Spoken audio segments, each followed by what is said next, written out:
Voilà, bon, bah, en tout cas, merci à tous d'être venus pour ce meet-up, donc, qui a pour objectif de parler des Gamificart, la nouvelle version, et vous présenter donc un peu notre process, enfin en tout cas comment on a essayé de travailler sur le projet.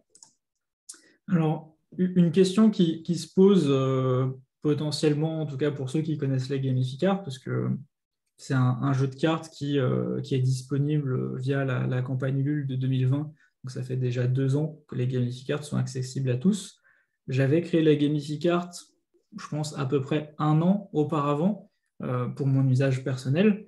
Et du coup, on peut se poser un peu la question de pourquoi une refonte intervient maintenant, qu'est-ce qui a justifié ce choix et pour enfin, un petit peu voilà, les origines. Si vous avez des questions, n'hésitez pas donc à les mettre dans le chat. Ça permettra de répondre de façon un peu plus fine. Quand j'ai créé les Gamificart, j'avais vraiment besoin d'un outil pour faciliter le fait de travailler avec les clients sur des questions de gamification, parce que j'imagine, pour beaucoup, vous connaissez déjà la gamification. Et du coup, vous vous rendez compte que c'est un sujet qui est assez complexe et que tout le monde n'a pas la même vision de ce qu'est la gamification. Et j'avais vraiment envie de faciliter les collaborations avec mes clients avec un outil qui leur permette de eux-mêmes s'impliquer dans le process de conception et notamment la génération d'idées, même s'ils n'ont pas beaucoup d'expérience en gamification. Donc j'avais créé plusieurs versions d'un jeu de cartes et quand j'ai été content d'une version, je m'en suis fait un premier exemplaire que j'ai utilisé du coup sur pas mal d'interventions. Au bout donc d'environ 1 an, je me suis dit, bon, bah, j'ai beaucoup de retours positifs, beaucoup de gens qui veulent avoir leur propre exemplaire. Est-ce que ça vaut le coup de lancer une campagne de prévente? Et du coup, c'est ce que j'ai fait. J'en ai vendu donc à peu près 200 exemplaires en 1 mois, juste avant enfin, j'ai lancé la campagne juste avant le Covid, donc j'ai eu un gros coup de bol en termes de timing qui a fait que j'ai pu placer un peu le sujet Gamificart avant que tout le monde ne parle que de Covid et de confinement. Et du coup, la campagne s'est terminée ouais, le 12 avril, donc il y a un peu plus de 2 ans maintenant.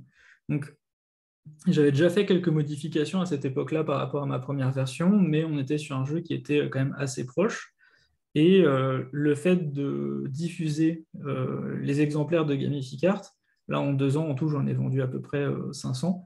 Ça m'a permis en fait de récolter pas mal d'informations, des retours en fait d'autres utilisateurs que moi, et ça m'a donné envie en fait tout simplement de changer certaines choses sur les Gamificart. Je pense notamment changer la boîte des Gamificart pour avoir quelque chose d'un peu plus pratique et un peu plus solide, changer certaines cartes pour les clarifier, peut-être en ajouter d'autres.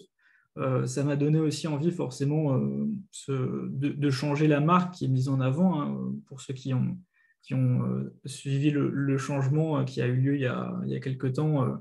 On est passé du coup de la marque EcoGameLab à Feedback et du coup ça paraît faire sens également de changer cet élément-là. Et du coup on s'était dit que les 2 ans c'était peut-être l'occasion de réfléchir à une nouvelle version des Gamificart. Et du coup, on a amorcé cette réflexion-là avec Nilo et avec Mickaël aussi, qui ne pouvait pas là ce soir. Oui. Et du coup, en début d'année, c'est quelque chose qu'on parlait même depuis la fin de l'année dernière, même quand je commençais à travailler avec Feedback, on a commencé à stipuler comment on pourrait s'attaquer en fait à cette refonte des gamificart. Et comme Alexandre avait dit, lors des ateliers qui étaient faits chez Feedback, des ateliers, des bootcamps qui ont été faits, il y a pas mal de retours d'expérience qui ont été récoltés qui touchaient les gamificart. Et c'était un peu un de nos points de départ où on avait pas mal de commentaires par rapport à l'utilisation, à quel point ils utilisaient, à quel point ils n'utilisaient pas, des problèmes des couleurs, des problèmes de lecture, des cartes qui avaient plus de sens, des cartes qui avaient moins de sens. Et même Alexandre et Mickaël, dans leur usage, il y avait pas mal de retours d'expérience là-dessus aussi. Donc, du coup, on a engagé la communauté des feedbacks. Donc, un grand merci à certains. Il y a Valérie qui a participé à pas mal des choses, par exemple. On a lancé un deuxième questionnaire ciblé en fait sur l'utilisation de Gamificart avec quelques pistes qu'on avait déjà en interne, qu'on avait déjà identifiées, et surtout la question d'utilisation, donc comment les gens les utilisent, et d'accessibilité. Aussi l'accessibilité en termes de langage, de ce qui est transmis via les cartes et visuel, donc tout ce qui est couleur et utilisation. C'est ça qui, dans un deuxième moment, c'est les retours tous ces retours d'expérience qui nous a permis en interne chez Feedback d'organiser un sprint. Du coup, on s'est réunis pendant 2 jours pour faire un atelier d'idéation en passant d'abord par un benchmark avec d'autres jeux de cartes sérieux et d'autres jeux de cartes non sérieux aussi, qui nous étaient des bonnes références aussi d'utilité que de visuel, que de style graphique, entre autres, pour rajouter ça au réseau d'expérience qu'on avait récolté, pour qu'on puisse ensuite dire et nous dire qu'est-ce qu'on doit changer dans la version 1 pour pouvoir faire une version 2. Et du coup, à la fin du deuxième jour, on a défini l'offre, donc du coup, ce qui va changer, qu'est-ce qui va exister autour de Gamificart version 2, et on a commencé à structurer le projet des financements, qui du coup, on va parler un peu plus, et qui est maintenant sur Ulule. Ouais, et effectivement, Vas-y. le fait de passer par une sorte de sprint de 2 jours en interne pour réfléchir à tous ces sujets-là, en fait, ça fait sens par rapport à la façon dont on fonctionne avec nos clients, qui est de faire pas mal d'ateliers collaboratifs et Oui. notamment des sprints de 2 jours. Et du coup, c'était pas mal d'avoir ce temps pour impulser un peu le bon départ et se dire aussi dans quelle direction on avait envie d'aller, ce genre de choses. Ouais. Et ce qu'on avait sorti de ces sprints, en fait, c'était une série de préconisations.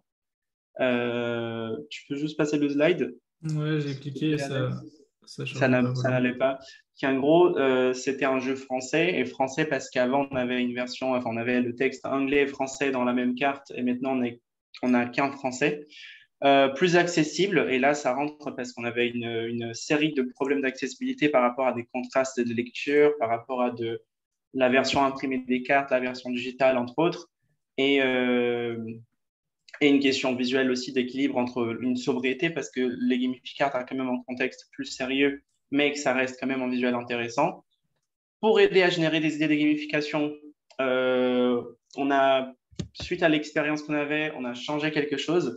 On avait une description qui était un texte court et on voyait que c'était très limité. Du coup, on a décidé de rajouter des questions pour pouvoir pousser dans l'utilisation à avoir d'autres idées de gamification et à débloquer en fait les utilisateurs. On a inclus une notion de niveau des cartes, notamment pour l'utilisation en atelier, parce qu'on a vu qu'il y a certaines cartes, on avait observé qu'il y a certaines cartes dont les utilisateurs ont plus de difficultés à utiliser ou moins de difficultés en fonction de leur expérience. Et on trouvait qu'en plus des leviers, c'était une notion, donc la notion de niveau, qui jouait beaucoup dans l'utilisation. Et aussi, on a revu quelques descriptions qui n'étaient pas si claires lors des utilisations, qui étaient des fois un peu confuses.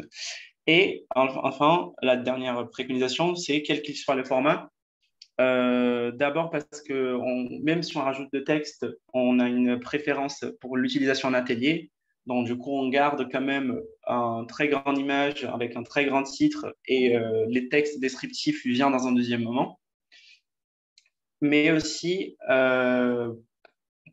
on a une utilisation qui est hybride, c'est-à-dire on a les gamificards en cartes. Enfin, elles ont été conçues pour être des cartes pour utiliser en atelier, mais on a de plus en plus d'utilisation digitale des cartes, notamment Covid. Donc, du coup, juste après le lancement de Gamificart, la plupart des utilisations étaient via Mural ou autre type d'outils.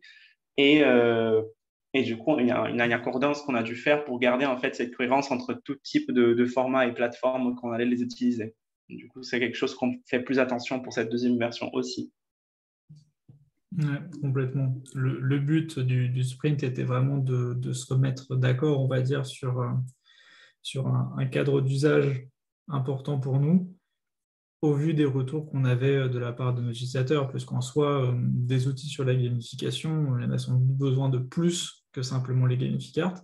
Il y en a d'autres qu'on a créés, il y a d'autres personnes qui travaillent sur d'autres outils, mais on s'est posé la question de pas tous les outils, mais simplement, bon, qu'est-ce que les gamificards représentaient?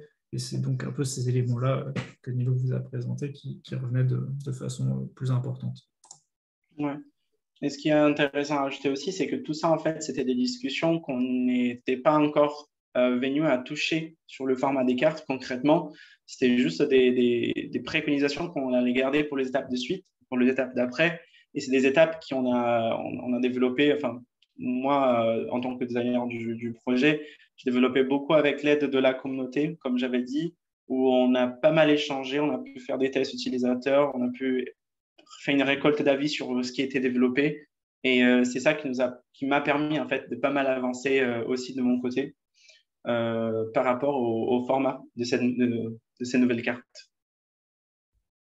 Ouais, complètement, le fait de pouvoir, contrairement en tout cas à la première version, qui venait vraiment de ma pratique et des retours que j'avais avec des gens, parce que j'utilisais le jeu de cartes avec différentes personnes, mais c'était quand même essentiellement ma pratique, bah forcément, ça biaisait un peu l'outil, et du coup, le fait de pouvoir échanger avec les volontaires dans la communauté, ça apporte beaucoup à l'outil.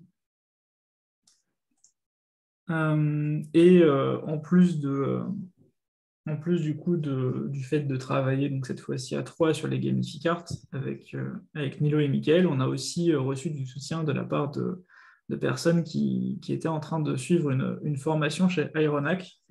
Ironac, je ne sais pas si c'est quelque chose qui vous parle, mais c'est une école qui forme sur pas mal de métiers en lien avec le numérique, notamment du coup l'UX design.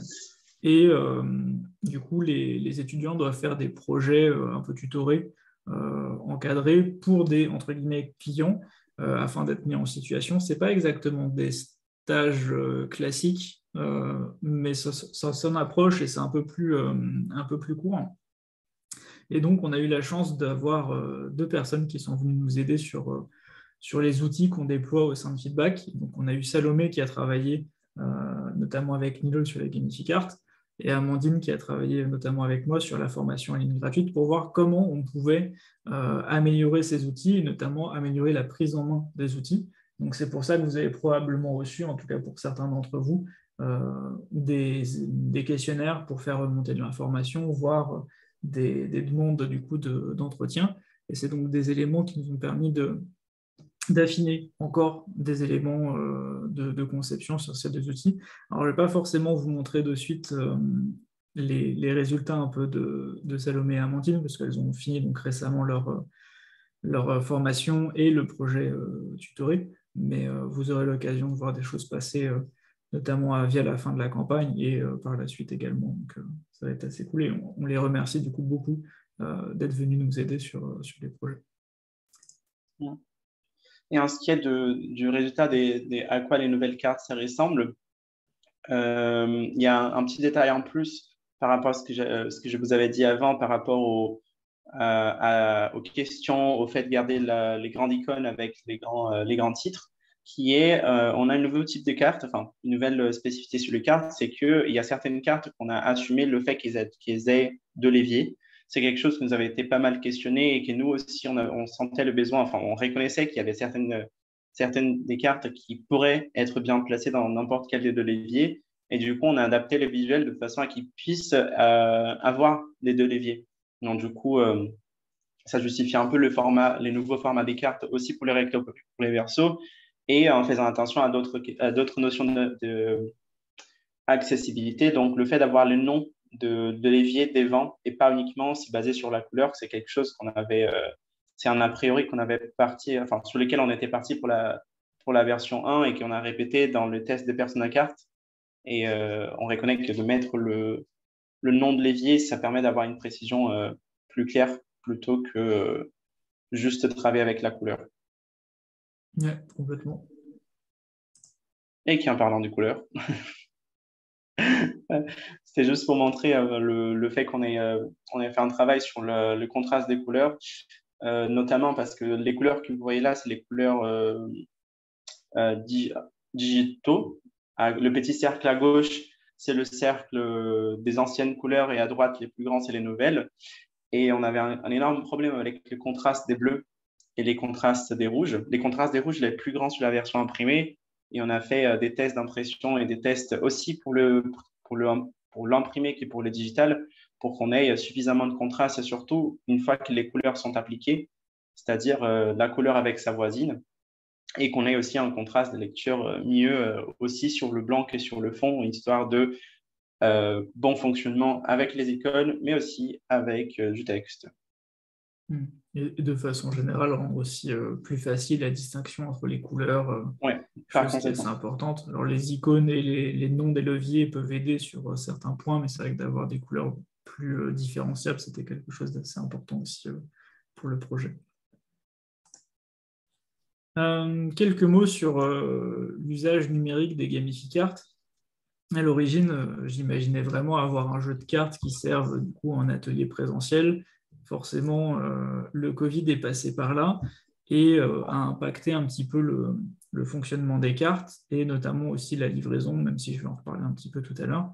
Et j'ai profité un petit peu du premier confinement pour développer une web app. Alors plus exactement, utiliser un outil de no-code qui m'a permis de faire une sorte de web app, c'est-à-dire une app qu'on peut avoir sur son téléphone, mais aussi en version site web, pour avoir toutes les gamificards sur soi. Donc ça, c'est quelque chose que je fais sur mon temps libre en 2020 et que j'ai pu envoyer du coup notamment aux contributeurs de la campagne Ulule qui du coup attendaient plus longtemps que prévu les gamificards. Et c'est vrai que ça a été quelque chose qui a été plutôt apprécié et il y a des personnes qui continuent à l'utiliser, mais le développement des ateliers numériques a fait que on a, en tout cas chez Feedback, switché sur Mural et d'autres personnes, du coup, avaient la volonté d'utiliser les cartes sur d'autres supports, Klaxoon, etc. Et c'est quelque chose qui n'a pas été complètement facile à enclencher, switcher, pour diverses raisons. Et le fait de partir sur une refonte des gamificards, c'est aussi l'occasion pour nous de faire en sorte que cet usage en atelier soit prévu dès le départ et du coup faire quelque chose d'assez pratico-pratique, permettre aux gens du coup d'avoir des templates de workshop pour faciliter l'utilisation par la suite. Et donc on a pas mal travaillé là-dessus. Et ce qui est intéressant, c'est que du coup ça nous permet aussi dans la campagne Ulule de la V2 de proposer donc à des personnes de contribuer de façon entre guillemets classique sur la V2 des cartes et recevoir le paquet physique, mais aussi à d'autres personnes, si elles le souhaitent, de simplement contribuer pour la version numérique, et du coup d'avoir que cet usage-là, sachant que potentiellement, si on sait qu'on n'a pas l'occasion de faire des ateliers en présentiel, c'est vrai qu'avoir le jeu de cartes chez soi, bon, c'est intéressant, hein, bien sûr, mais ça peut ne pas être super utile non plus. Donc on s'est dit que c'était pas mal d'avoir une vraie réflexion là-dessus. Et donc, on apporte pas mal de choses. Si jamais vous avez des outils sur lesquels vous faites des workshops qui sont un peu moins courants, on va dire, que la moyenne, n'hésitez pas, et que vous avez contribué aussi à la campagne, n'hésitez pas à nous envoyer un message pour qu'on prévoie bien chacun des outils et que vous ne soyez pas du coup pénalisé, sachant que bon, dans tous les cas, on pourra en rajouter en cours de route, hein, mais je me dis que c'est quand même assez important d'avoir cet usage-là prévu. Et concernant la web app, il y a des grandes chances que la web app du coup soit refondue pour intégrer donc toutes les nouvelles gamificards et les nouvelles infos. La question sera plutôt de quand c'est fait, mais peut-être cet été, si j'ai suffisamment de temps. Je pense que je sonderai un petit peu aussi les utilisateurs pour voir à quel point l'application leur sert. Moi, je m'en sers de temps en temps. Je trouve ça agréable d'avoir les cartes sur mon téléphone, mais bon, je suis un cas un peu particulier, j'imagine aussi. Donc voilà un petit peu par rapport à l'usage du numérique avec les gamificards. Alors, les gamificards, du coup, il y a un gros travail forcément de conception de l'outil, mais quand on travaille sur ce genre d'outil, euh, il y a d'autres éléments à prendre en compte, en tout cas si on a envie de le diffuser. Et c'est du coup la deuxième fois que nous faisons le choix de passer par Ulule pour lancer en fait, les ventes des cartes. Et je pense que c'est quelque chose qui est important à discuter parce que ce n'est pas un choix que tout le monde fait. Et pourtant, j'ai l'impression que c'est un choix qui est plutôt intéressant. Le fait de passer par Ulule, en fait, ici, on n'est pas vraiment sur un financement participatif classique, mais plutôt sur un système de prévente où la logique est que le produit existe, et dans tous les cas existera, quel que soit le résultat, j'ai envie de dire, de la campagne Ulule, mais l'idée est plutôt d'impulser en fait la distribution et la production des cartes à un instant T. Et un des points qui est vraiment intéressant avec ce système-là, en fait, c'est que ça permet vraiment de donner une super impulsion, mobiliser sa communauté et faire en sorte d'avoir un momentum en fait dans l'étape marketing. Parce que lancer un produit comme les gamificards, c'est quelque chose qui n'est pas si évident que ça. En soi, pour les vendre, il faut quand même faire pas mal de marketing parce que les gens ne réalisent pas nécessairement que le jeu existe, etc. Et le fait du coup de faire une campagne Ulule, ça permet vraiment de créer cette énergie qui n'est pas du coup du tout la même que si on cherche à vendre de façon un petit peu naturelle les cartes. Pour donner un exemple, sur la V1, donc en 2 ans, j'ai vendu à peu près 500 paquets de Gamificart. J'en ai vendu 200 sur le premier mois. Donc il y a vraiment un côté impulsion qui est super important. Et je pense que le fait donc de passer par Ulule, ça permet de mobiliser beaucoup plus de gens et après de donner confiance aussi éventuellement à d'autres gens de contribuer à la campagne. Donc c'est quelque chose qui est quand même assez important. Après, ça passe avec d'autres contraintes, hein. Il faut réussir à servir de l'outil Ulule qui commence à dater un petit peu, même si ça reste très fonctionnel. Et dans les avantages, on a un accompagnement sur la préparation de la campagne, du coup par l'équipe Ulule. Il y a des événements de temps en temps qui sont prévus. On a participé par exemple à la finale Pitch Pitch cette semaine qui récompense voilà, des projets Ulule. On n'a pas gagné le prix final, mais on était content de pouvoir participer.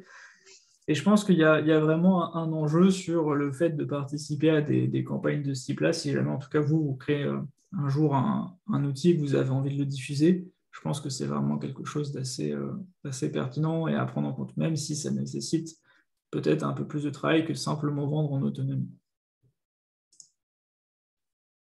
Pour réfléchir un petit peu à comment faire autrement nos réflexions autour de la campagne Ulule, parce qu'il y a 2 ans, le Covid est passé par là et du coup, ça a un peu quand même coupé court à mes enjeux de marketing et à mes posts LinkedIn, etc. On s'est dit, en fait, on a peut-être un truc à faire sur la gamification de la campagne. Et ça nous paraissait assez logique. En soi, le fait de passer par un système de prévente, c'est déjà quasiment une gamification, dans le sens où on fixe un objectif de vente sur lequel, du coup, va se baser le fait de réussir ou pas le projet. Et c'est une bonne façon, le fait d'avoir une date limite, etc. C'est des éléments qu'on retrouve dans les gamificards et qui permettent de générer de l'engagement sur la campagne. On s'est dit qu'on pouvait aller un petit peu plus loin que ça. Et une des choses qu'on a mis en place, c'est la notion de stretch goals.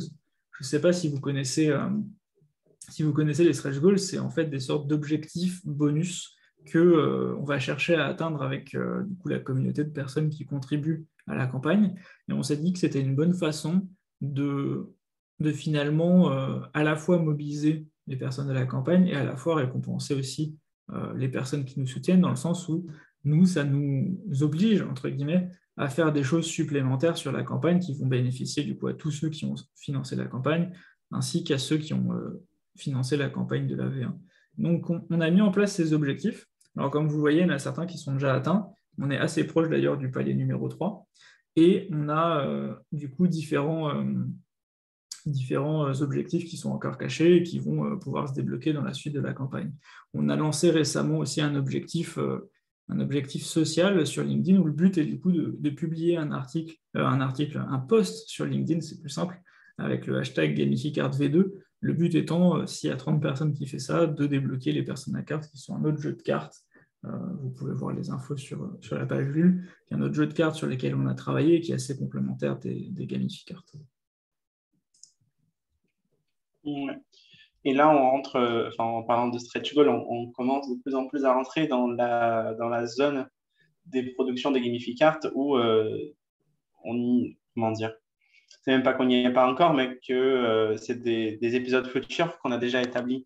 Parce que, pour vous en parler un peu, le stretch goal, c'est quelque chose qu'on a prévu et qu'il y a même certains des stretch goals qu'on compte le faire possiblement, comme l'application, par exemple, dont Alexandre vous parlait.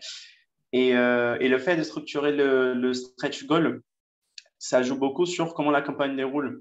Et pareil, sur comment la campagne déroule, il y a une relation, la relation avec l'imprimeur, du coup, pour nous, de la gamificart, c'est directement dépendant de l'imprimeur, mais ça vaut aussi pour n'importe quel autre projet. Et les prestataires qui vont être ceux qui vont produire, qui vont exécuter les projets, le fait d'avoir un bon rythme joue beaucoup là-dessus. on est à présent dans une étape d'alternative et délit. On avait déjà énormément fait des échanges avec un peu de réseautage dans la communauté et un peu en dehors de la communauté pour pouvoir connaître un peu plus les possibilités dans le marché français et même dans le marché ailleurs. Là, on est en train de boucler notre imprimeur définitif. On va peut-être vous annoncer ça la semaine prochaine, qui est notre imprimeur en question. Entre-temps, on est en train de vivre la phase de production. Les visuels ont été, on vous a montré les visuels des cartes. On est en train de réviser tous les contenus des cartes parce que du coup, il y a des nouvelles cartes et il y a des cartes qui ont été modifiées, entre autres, pour pouvoir les envoyer les fichiers, etc. Et tout ça dans un délai, enfin, dans l'autre délai des fin juin, qui était mi-juin, qui est le délai qu'on vous a annoncé sur la campagne de financement. Donc, du coup, enfin, c'est une deadline. Oui, il y a d'autres tests prévus. Je viens de voir la question qui pop. Mais enfin, la question sur l'imprimeur, c'est une question de gestion de projet qui vient du moment qu'on décide de faire un financement collectif. Il y a une date de fin qui elle va exister quoi qu'il arrive pour la campagne. Et il y a aussi une date de prévision qu'on annonce à tous ceux qui ont participé. Et du coup, c'est dans notre envie, notre engagement de ne pas les retarder ou de le retarder le moins possible. Et du coup, ça vient à tous les compromis qu'on fait auparavant et surtout les compromis qui dépendent d'autres personnes que nous. Donc, du coup, tout ce qui va être en primeur et tout ce qui va être des questions techniques. Et je trouve que pour l'instant, on garde un bon rythme, Alex. Tu me diras. Et on verra pour la suite. De toute façon, pour ceux qui participent de la campagne, à chaque évolution, à chaque nouveauté, on fait des news pour pouvoir mettre à jour tous ceux qui se sont inscrits. Et du coup, voilà. Ouais, les projets de financement participatif, c'est toujours quand même un sacré chantier. Enfin, tout dépend de l'échelle et on n'est pas dans les plus gros projets. Mais effectivement, c'est important de garder un peu un œil sur la gestion de projet, s'assurer que tout avance dans les temps. Et pour l'instant, on est plutôt dans les clous. Donc, c'est assez cool parce qu'effectivement, il y a des projets sur Ulule ou autres qui peuvent des fois un peu pour X raisons être décalé. Je pense, quand je dis X raisons, moi je vois bien il y a 2 ans, le Covid n'avait pas aidé pour l'envoi des différents éléments. Pour répondre à la question d'Eliane sur l'utilisation des gamificards, on ne voit pas du coup les visuels directement ici, mais les gamificards, du coup, c'est un jeu de cartes qui permet de générer plus facilement des idées de gamification. Les gamificards, elles sont triées en fonction des 9 leviers d'engagement, ce qui permet dans un processus d'atelier, par exemple, ça permet de se poser la question, quels sont les leviers d'engagement qui vont parler à mon public? Et du coup, on a des outils pour ça, et notamment les personnes à carte viennent donner un coup de main. Et une fois qu'on a identifié ces leviers d'engagement-là, on va prioriser les idées qui viennent des gamificards qui sont sur ces leviers-là. Et donc, c'est des cartes... je vais reprendre la slide d'avant, qui est par exemple ici. En fait, à chaque fois, donc, comme tu vois, il y a les leviers d'engagement qui sont indiqués sur la carte.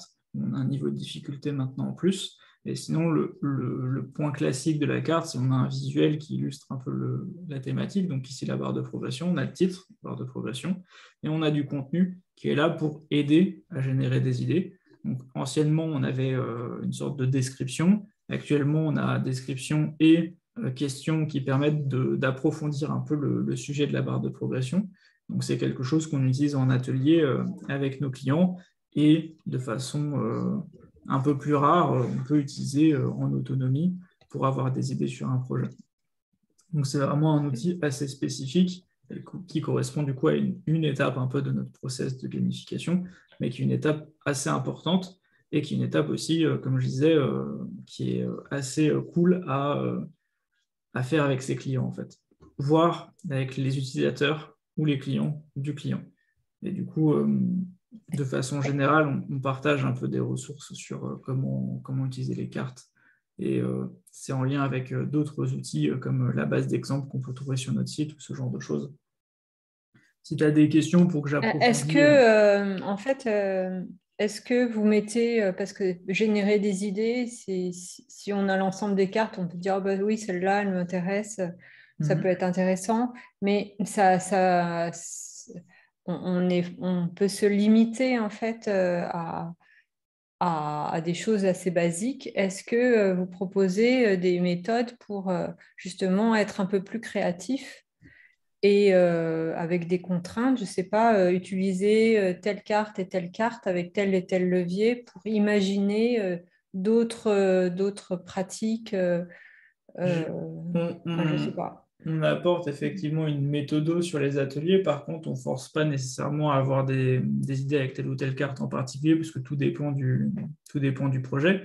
Par Ouais. contre, dans le process de l'atelier, comme je te disais, il y a une étape où tu vas déterminer les leviers d'engagement qui sont intéressants pour ton public, et du coup, tu vas prioriser effectivement les cartes de cette couleur-là, du coup, pour générer tes idées. Et enfin, quand tu as pas mal d'idées qui sont générées, ça dépend un peu de la taille du groupe, tu vas passer sur une étape effectivement de tri qui va dépendre un petit peu en fonction de comment tu l'as fait. Ça peut être du tri un petit peu rapide pour faire remonter des premières infos. C'est comme ça peut être des tris, dans certains cas, nous on fait ça sur du Google Sheet. On va pouvoir évaluer à froid les idées avec une note d'impact, une note de faisabilité, éventuellement des commentaires, ce genre de choses. Ça va dépendre beaucoup un peu de la complexité du projet et de où on s'arrête dans l'accompagnement. Mais les cartes en elles-mêmes apportent déjà une forme de contrainte via les leviers et via la description. Et maintenant, du coup, il y a une nouvelle couche un peu de guide, on va dire, via les questions qui permettent, une fois qu'on a eu l'idée, de l'approfondir un peu plus. D'accord. Et de façon... Ouais. Vas-y. Non, vas-y, J'allais dire vas-y. en complément de ce que tu disais, Alexandre. C'est quelque chose qu'on avait mentionné dans le carnet de règles, parce que du coup, avant, ce qu'on avait, c'était une paire de cartes, en plus dans le paquet de cartes, et qui du coup, qui donnait la référence du tableau d'exemple en ligne, qui expliquait les règles basiques de prendre une gamificard. Enfin, il y avait des consignes simples, mais c'était des consignes uniques. Et dans cette version, en fait, notre livret de règles, c'est un petit livret de 4 feuilles, donc du coup 8 pages.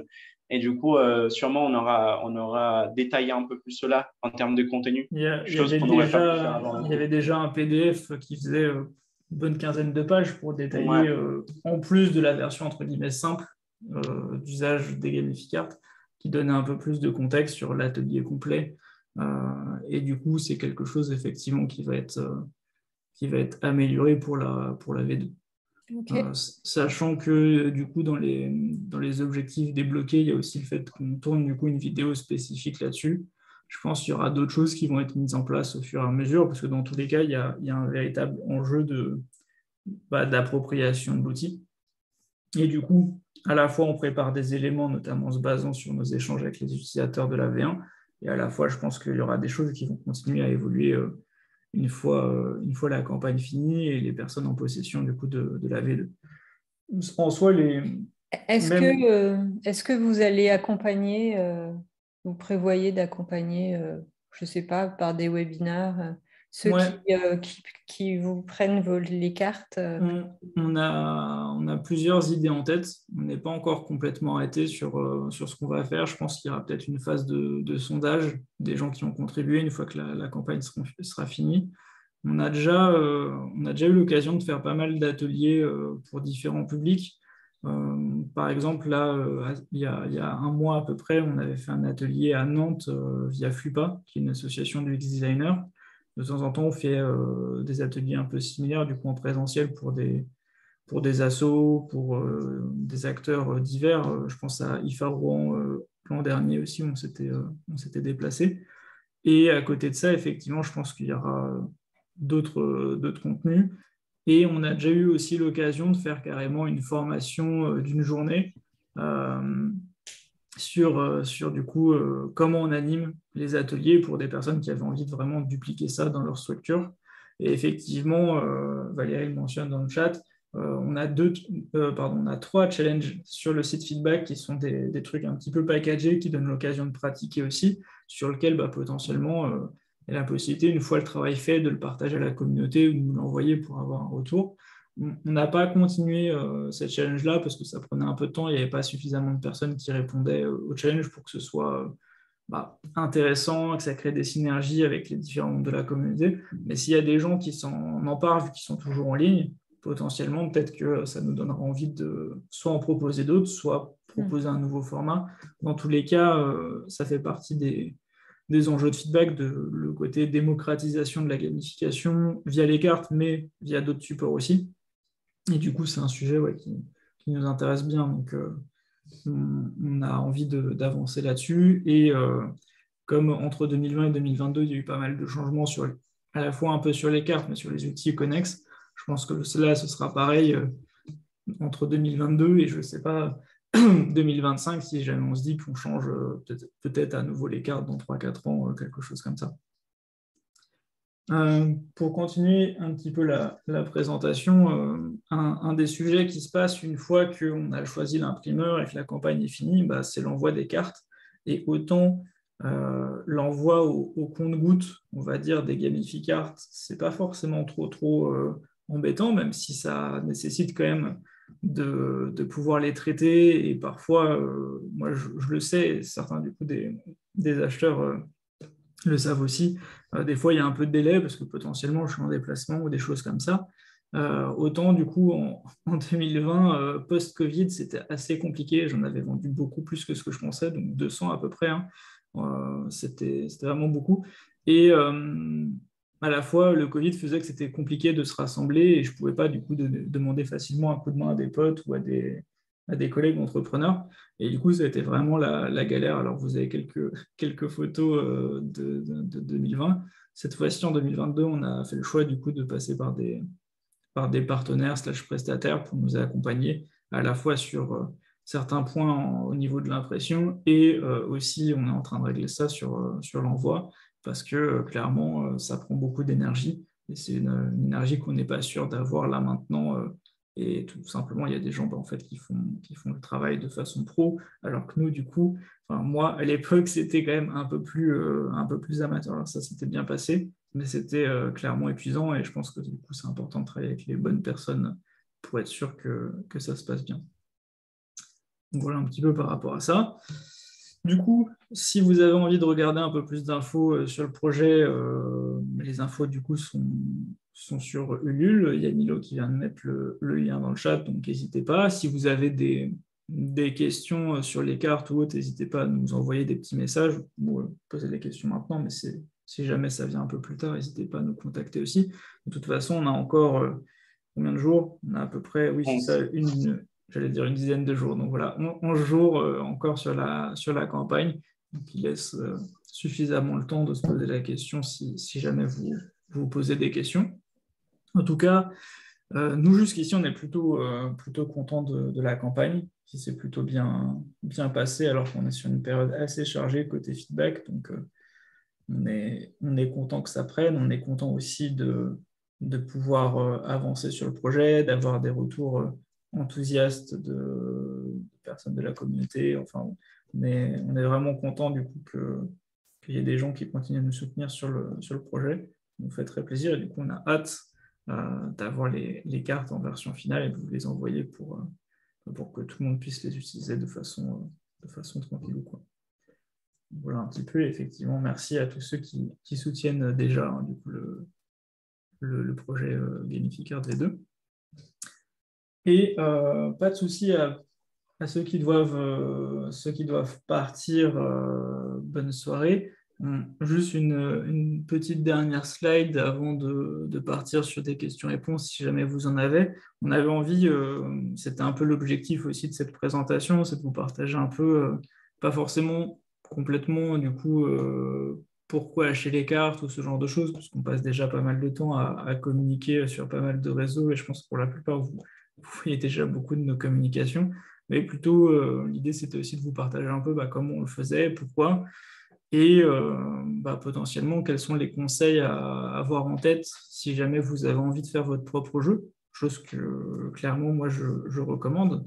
Je pense que vraiment, sans les Gamificards, j'aurais pas eu la même orientation sur ma pratique de la gamification. Et du coup, je recommande à beaucoup de monde de faire leur propre jeu sur leur propre thématique ou sur même la gamification également. Parce qu'il y a encore de la place, clairement, pour proposer d'autres choses. Et du coup, donc, quelques conseils pour si vous avez envie de créer votre propre outil, qui sont commencer par faire un jeu pour vous et votre pratique, parce que c'est assez difficile, je trouve, d'appréhender la pratique des autres personnes de but en blanc. Donc, je pense que c'est important de vous dire, tiens, quand je fais de la gamification, ou quand je fais autre chose, hein, ça peut être de la com responsable, ça peut être, je sais pas, du conseil sur des sujets techniques, il y a tel moment où peut-être c'est un peu compliqué, il y a un truc qui ne se passe pas parfaitement et j'aimerais bien résoudre ça. Et je pense que c'est vraiment le bon point d'entrée pour commencer une réflexion et avancer du coup sur un projet de jeu. Alors je mets un jeu, parce que souvent les jeux de cartes, c'est quand même quelque chose d'assez pratique à développer, mais bien sûr, c'est plus presque des outils que des jeux dans le sens ludique. Un deuxième point qui est super important, et j'étais en formation tout à l'heure, et du coup je l'ai pas mal répété aussi, c'est qu'il y a vraiment besoin d'aller assez vite à l'étape de prototypage, commencer en fait à dessiner des premières hypothèses, à les concrétiser sur papier ou sur, je sais pas, un PowerPoint, Figma, peu importe, en fonction de ce que vous maîtrisez, pour en fait pouvoir tester au plus vite vos hypothèses, que ce soit d'abord peut-être dans votre coin, sur vos projets. Et puis ensuite, à force de le faire et à force d'améliorer le prototypage, vous allez pouvoir le faire avec des clients ou des partenaires. Je pense que c'est vraiment super important de prototyper de façon assez régulière pour être sûr d'avancer dans la bonne direction et pas rester juste sur du conceptuel qui n'est pas forcément concret. Un troisième point qui nous paraissait super important à partager, c'est créer un jeu de cartes, c'est pas un business model viable. En tout cas, c'est pas un business model viable en soi. Nous, on fait pas les gamificards pour gagner de l'argent avec les ventes des gamificards. Alors forcément, on gagne un peu d'argent. On a quand même un peu de marge sur les paquets de cartes. C'est pas ça que j'essaie de dire. C'est juste que c'est clairement quand même quelque chose qui est très chronophage, notamment si on prend en compte tout le temps passé à faire de la veille et à concevoir les premières étapes des gamificards. Là, sur la V2, on est sur quelque chose qui est déjà presque un peu plus réduit parce que on a la première étape qui a été faite. Mais en vrai, comme vous le voyez, ça a quand même mobilisé Nilo, Mickaël et moi sur d'autres parties. On a eu le soutien de personnes qui étaient en formation chez Aeronac. Et on a encore un peu de boulot. C'est vraiment un projet qui est assez important. Et notamment, il y a pas mal de frais, hein. Je pense que vous le devinez sur tout ce qui est impression, envoi des cartes, Ulule qui prend un pourcentage, etc.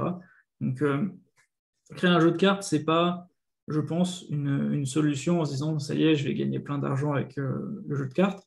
Par contre, c'est clairement un super outil au niveau branding ou marketing qui va vous permettre de vous différencier d'autres personnes, créer un produit qui permet peut-être de conceptualiser un peu plus facilement des choses qui sont sinon assez abstraites, la gamification, mais ça peut être vrai pour d'autres sujets.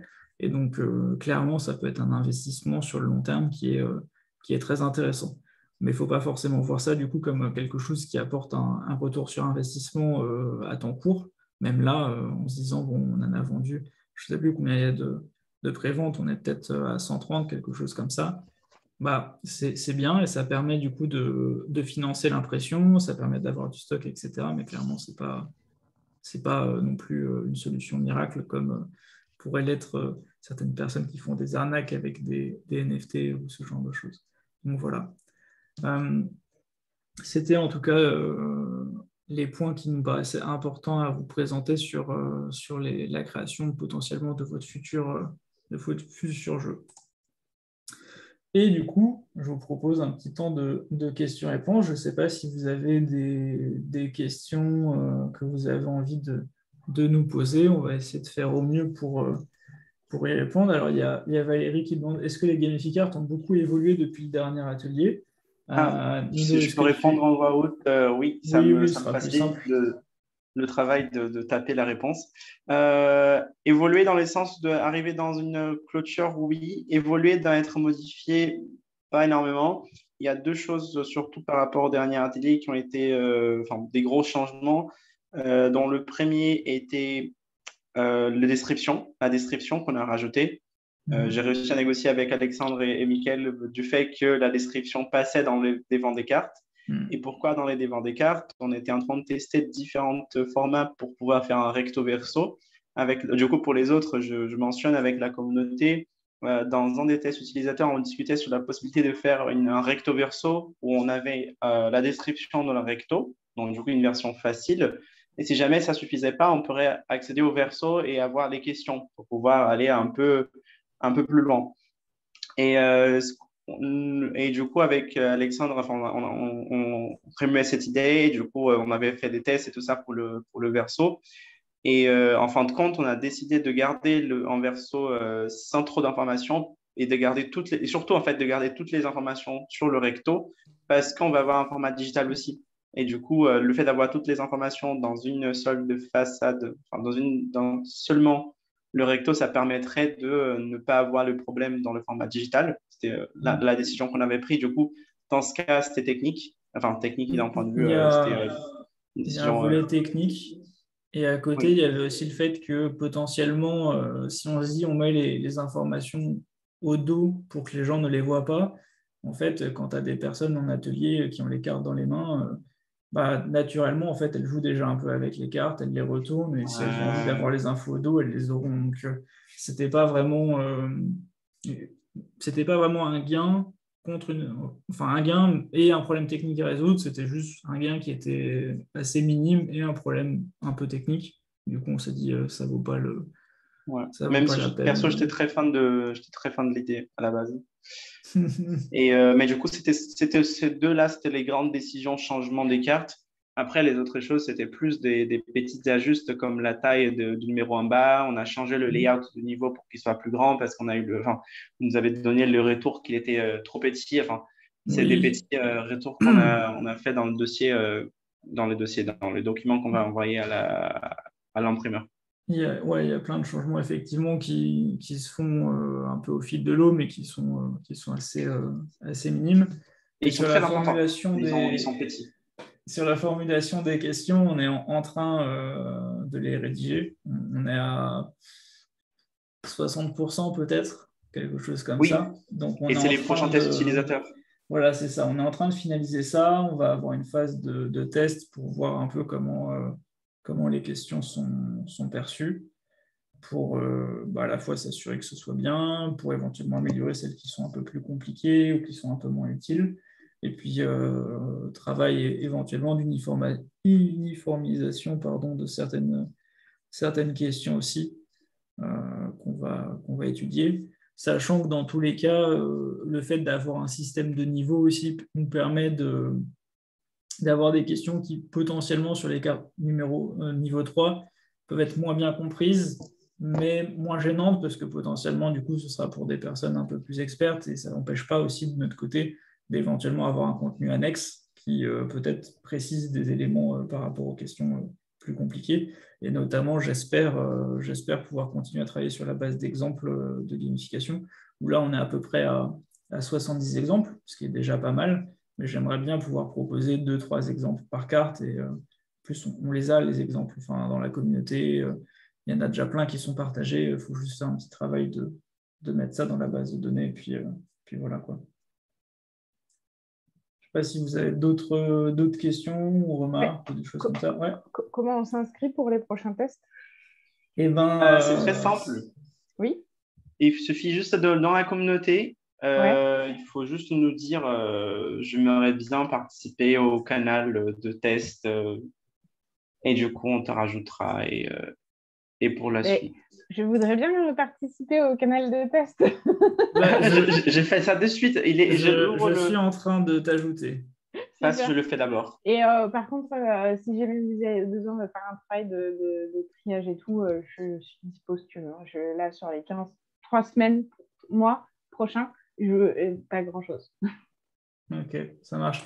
Et pour les personnes à C'est carte, Céline Ball? allons-nous... Oui, oui, mais je viens de Ah ok, t'ajouter j'allais dire, normalement. mais C'est elle bon. y est déjà, comment ça se fait? merci. Trop rapide. Mais oui, sur les personnes à carte, va y avoir un sujet effectivement sur les formulations. C'est pas le truc, je pense, le plus urgent à changer, en tout cas des retours qu'on a sur les tests physiques, parce que du coup, on s'en sert pas mal en atelier client actuellement.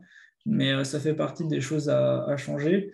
Et on a un point à voir. On n'est pas encore fixé parce que on avance un peu étape par étape sur le projet. On a un point à voir aussi en lien avec les travaux de Julien Saint-Sama, qui est doctorant en gamification, qui a travaillé avec nous sur l'analyse d'un questionnaire de préférence d'éléments de gamification.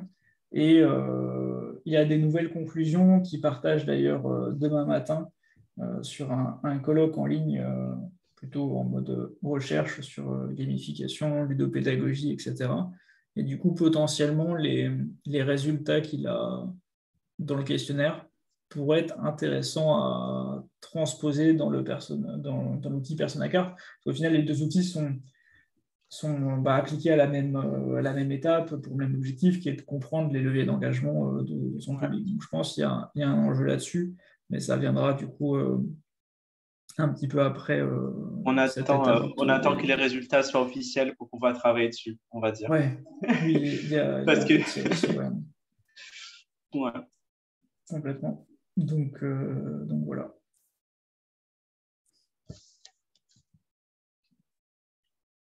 Je ne sais pas si vous avez d'autres questions, d'autres remarques, sinon... C'était cool, merci.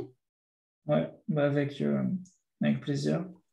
Avec plaisir. Je pense on essaiera peut-être en fonction un peu des retours qu'on a, de peut-être partager aussi sous un autre format quelques points spécifiques par rapport à la conception, parce que je pense il y a vraiment un enjeu comme je vous le disais juste avant, de créer son propre outil pour des fins de branding. Il y a un truc à faire.